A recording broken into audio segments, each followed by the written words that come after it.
आज के लेक्चर में हम लोग देखेंगे कि गॉस थ्योरम का कहाँ एप्लीकेशंस है according to CBSE syllabus class 12। तो ठीक है, ऐसे हम किसी भी पर्पस में हम गॉस थ्योरम से क्या निकाल सकते हैं। हम गॉस थ्योरम से किसी भी ऑब्जेक्ट का अगर वो चार्ज है या कोई भी चार्ज है किसी ऑब्जेक्ट के अंदर या बाहर जो भी है चार्ज है, तो उसके आसपास इलेक्ट्रिक फील्ड बनेगा, और इलेक्ट्रिक फील्ड बनेगा तो कितना बनेगा। हम लोग जानते हैं पॉइंट चार्ज के लिए सर्टेन डिस्टेंस में हम कूलम्ब लॉ लगाकर उसका इलेक्ट्रिक फील्ड निकाल पाते हैं, लेकिन हर जगह ये पॉसिबल नहीं है कि कूलम्ब लॉ का अप्लाई करके हम इलेक्ट्रिक फील्ड निकाल पाए। इसीलिए इस जगह गॉस थ्योरम का यूजेस होता है।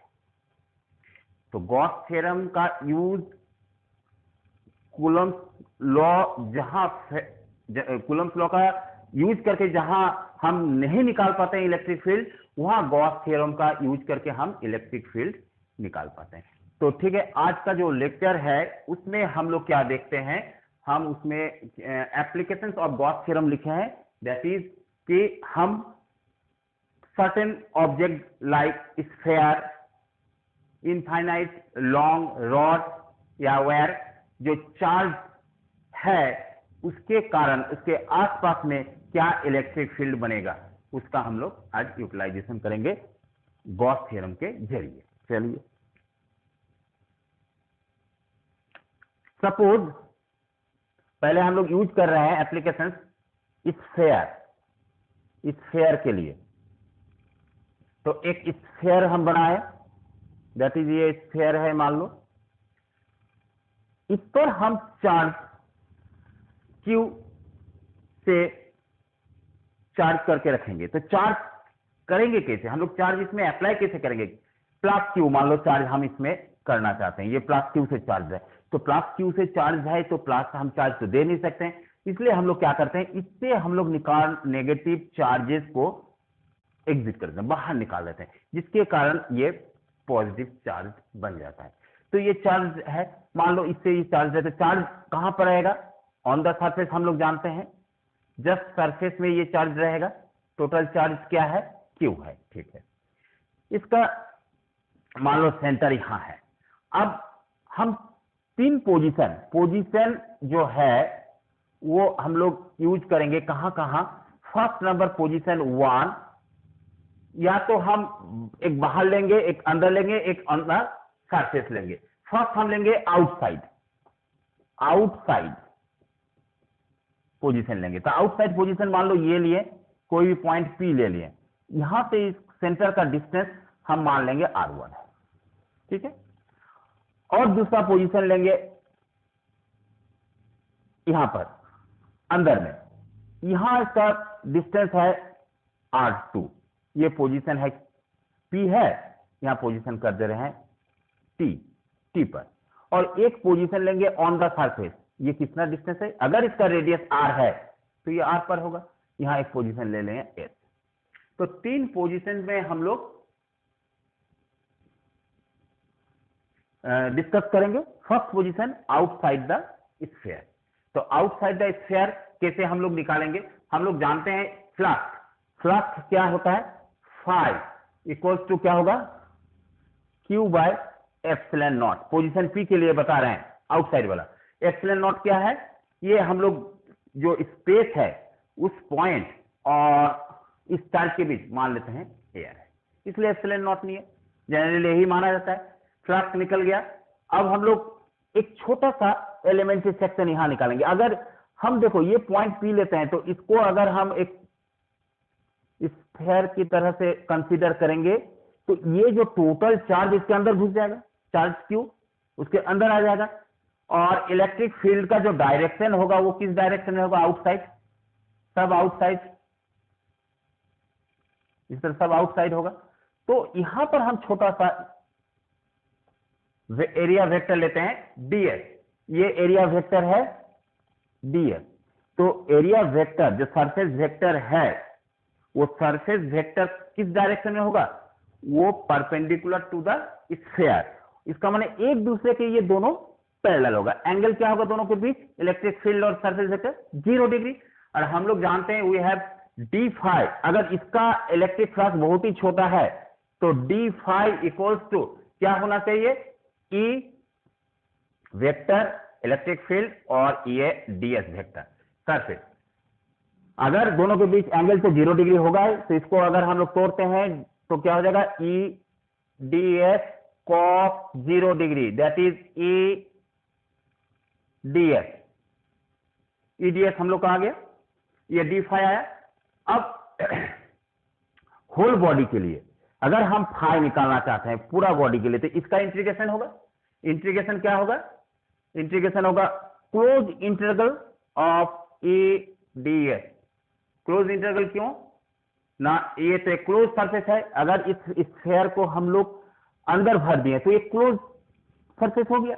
क्लोज सरफेस का साइन ये होता है, तो इसका टोटल वैल्यू अब क्या आएगा, ये तो बाहर निकाल सकते हैं हम लोग, तो ये आ जाएगा ई इंटीग्रल डी एस, ये इक्वल टू 5।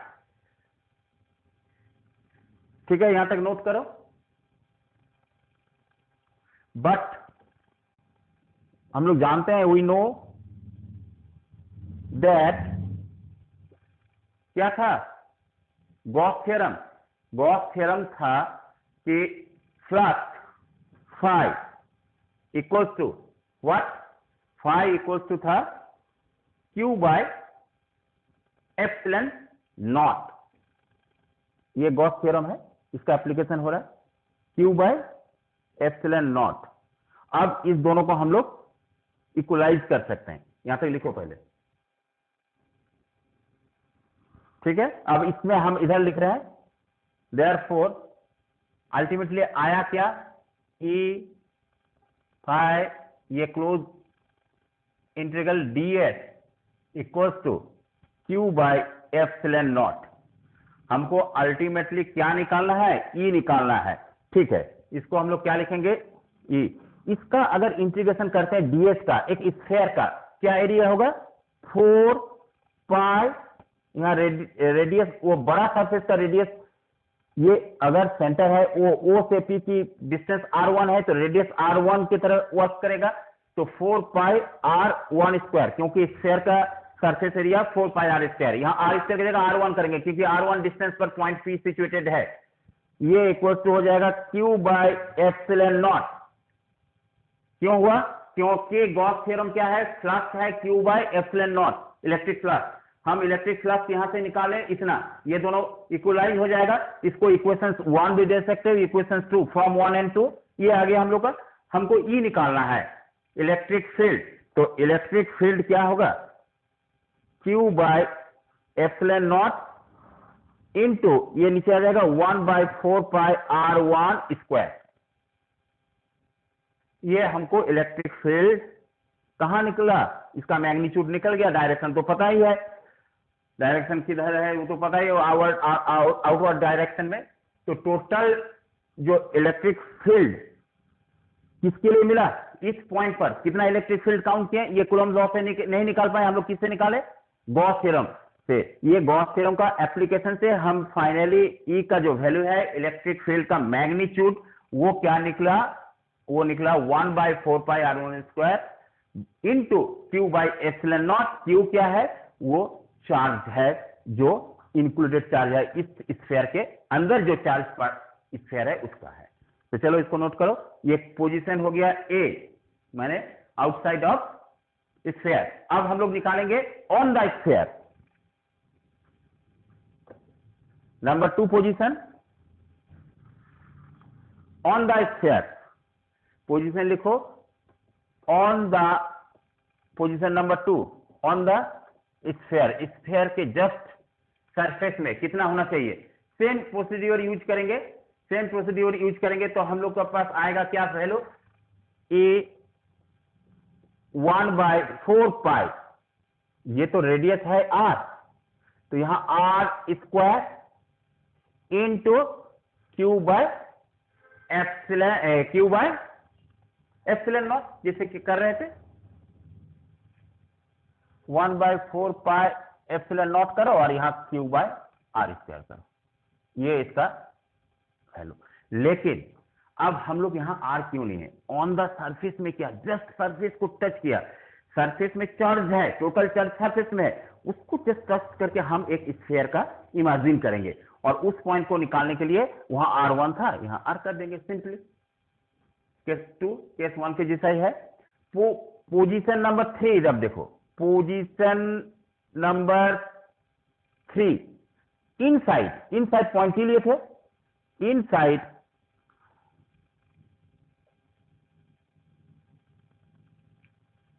The sphere. चलो इस इनसाइड द स्फीयर में देखेंगे पोजीशन 3 में क्या हो रहा है। अब देखो, अगर हम यहां पर एक स्फीयर बना देते हैं, ये R2 रेडियस के लिए ये डॉटेड लाइन से बनाए, तो क्या इसके अंदर कोई चार्ज है? हम लोग जानते हैं कोई चार्ज नहीं रहता है। क्यों नहीं रहता है? हम लोग को मालूम है किसी भी कंडक्टर में अगर चार्ज रहता है तो ऑन द सरफेस में, अगर गॉसियन सरफेस उसमें बनाएंगे अंदर का, तो गॉसियन सरफेस क्या है? एक क्लोज सरफेस है, उसके अंदर हम लोग मालूम है कि इलेक्ट्रिक फील्ड होता ही नहीं है। क्यों नहीं होता है? जितना इलेक्ट्रिक फील्ड यहां पर इन करता है उतना ही बाहर जाता है, ये तो हम पढ़ाए हैं। जितना इलेक्ट्रिक फील्ड इन करता है उतना ही बाहर जाता है, इसका मतलब अल्टीमेटली उस स्फीयर के अंदर कोई चार्ज नहीं है। तो हम लिख सकते हैं कि यहां फ्लक्स क्या होगा? Q/ε0, ये फ्लक्स है, बट Q क्या है? यहां 0 है, तो फ्लक्स क्या हो जाएगा? 0 हो जाएगा। तो फ्लक्स अगर 0 है तो इलेक्ट्रिक फील्ड भी वहां क्या हो जाएगा? 0 हो जाएगा। इनसाइड द स्फीयर वहां कोई भी इलेक्ट्रिक फील्ड नहीं होगा, इसलिए टोटल वैल्यू वहां 0 हो जाएगा। क्यों 0 हुआ? क्योंकि हम लोग जानते हैं कि किसी भी चार्ज क्लोज सरफेस के जितना चार्ज रहता है वो ऑन द सरफेस रहता है, भीतर नहीं रहता है। भीतर नहीं रहेगा तो वहां हम इलेक्ट्रिक फील्ड हमको नहीं मिलेगा और इलेक्ट्रिक फील्ड वहां 0 हो जाएगा। ऑन द सरफेस में जो रेडियस है वो रेडियस का ये फॉर्मूला बना गया 1/4 पाई एप्सिलॉन नॉट Q/r², और आउटसाइड का तो निकाल दिए जितना डिस्टेंस है, r की जगह वो डिस्टेंस बैठा दो। तो ये एप्लीकेशन है गॉस थ्योरम का। तो गॉस थ्योरम से हम इसको सॉल्व कर सकते हैं। स्फीयर है तो उसके आसपास में क्या इलेक्ट्रिक फील्ड होगा। सेकेंड एप्लीकेशन में जाएंगे, यहां तक नोट करो पहले।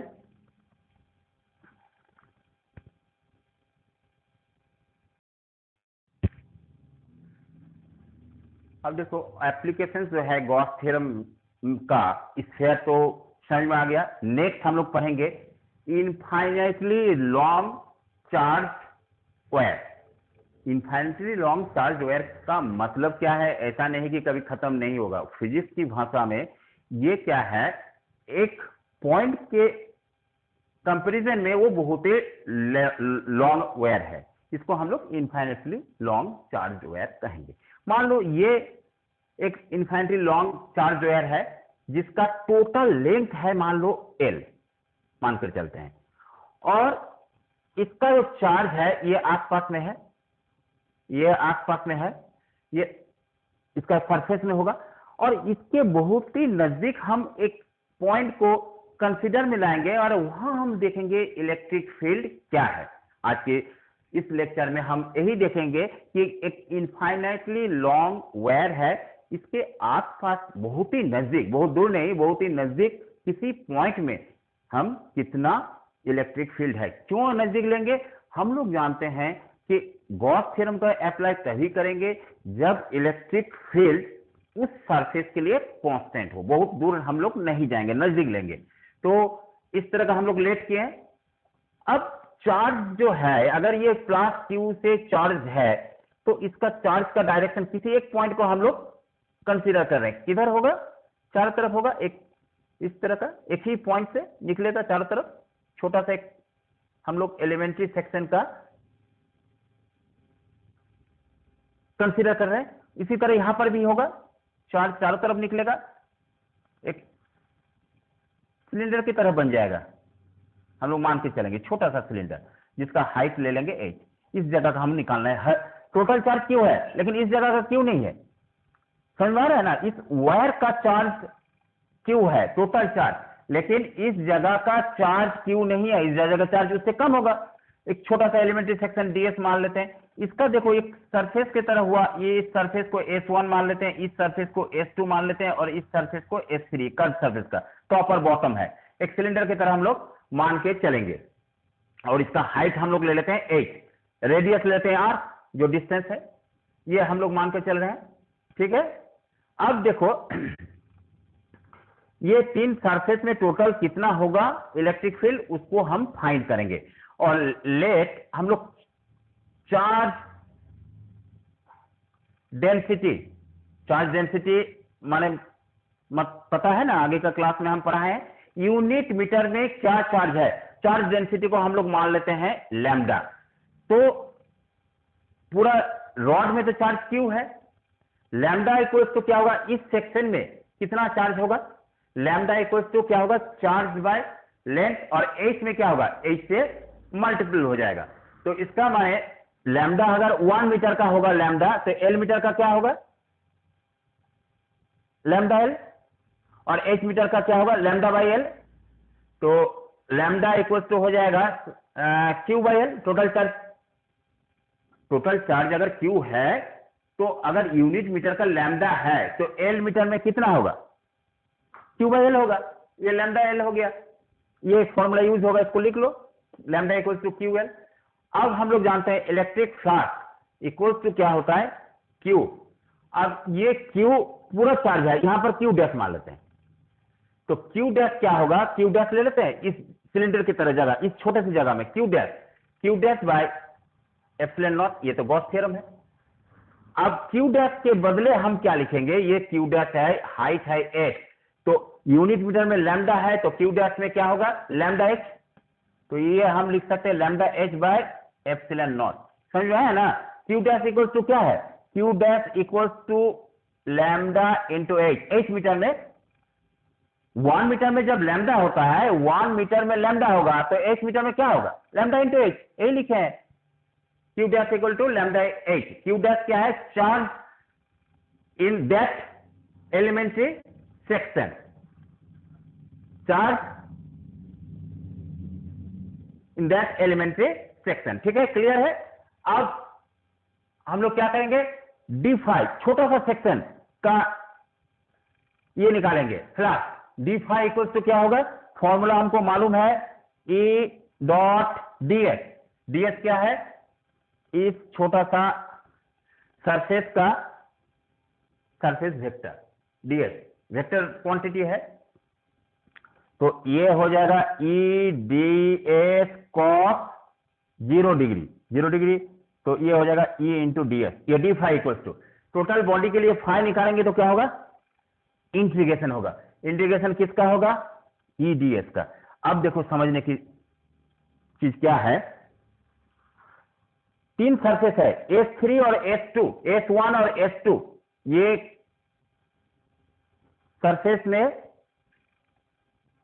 फ्लक्स क्या होगा, इलेक्ट्रिक फील्ड क्या होगा, 0, क्योंकि हम लोग इस सरफेस का बात कर रहे हैं, इस सरफेस का बात कर रहे हैं, ये कार सरफेस का, ये क्लोज भी नहीं होगा, यहां S3 लिख देते हैं, क्योंकि हम लोग S3 माने, S1 S2 0 है। क्यों S1 S2 0 है, क्योंकि जो इलेक्ट्रिक फील्ड है ये आउटवर्ड डायरेक्शन होगा, इस सेक्शन होगा, यहां तो नहीं होगा दोनों में, ये तो फ्लैट है, कार सरफेस में के डायरेक्शन में इलेक्ट्रिक फील्ड निकल रहा है, तो खाली इस सरफेस को हम लोग लेंगे, इसलिए S3 को अंडर कंसीडर करेंगे, इसको S1 और S2, S1 और S2 दोनों 0 होगा, इसको नहीं लिखेंगे, खाली S3 को लेकर चलेंगे। अब इसमें क्या करेंगे, ये फाई इक्वल्स टू, अब देखो आगे ई को बाहर कर दो, ई बाहर आ जाएगा, अंदर में क्या रहेगा, ओनली ds, ये S3, यहां तक नोट करो, इसको आगे बढ़ेंगे।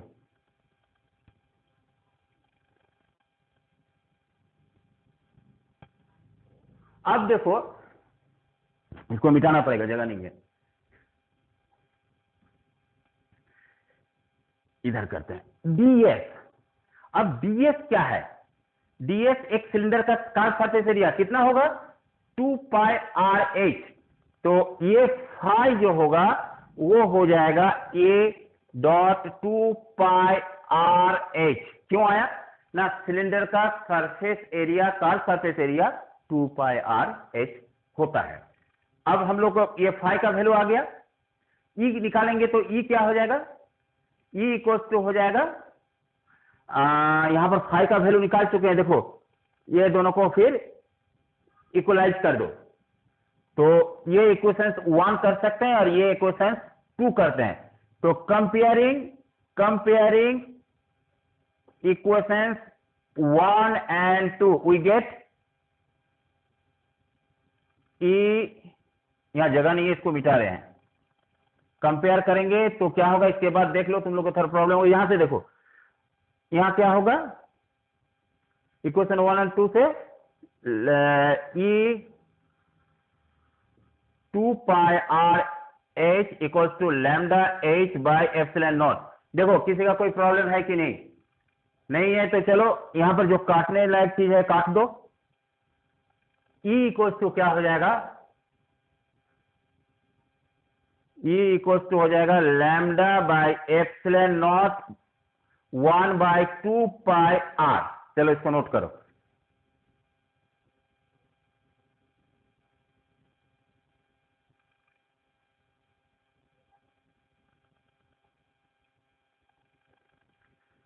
आगे मिटाते हैं इधर।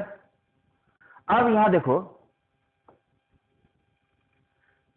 हम इसको थोड़ा सेट करके लिखेंगे, लैम्डा, लैम्डा कैसे देखो सेट करेंगे, यहां देखो ई इक्वल्स टू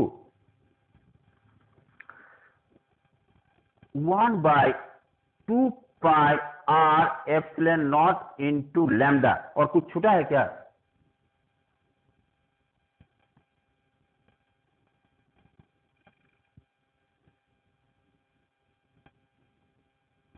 नहीं छूटा है, ठीक है। तो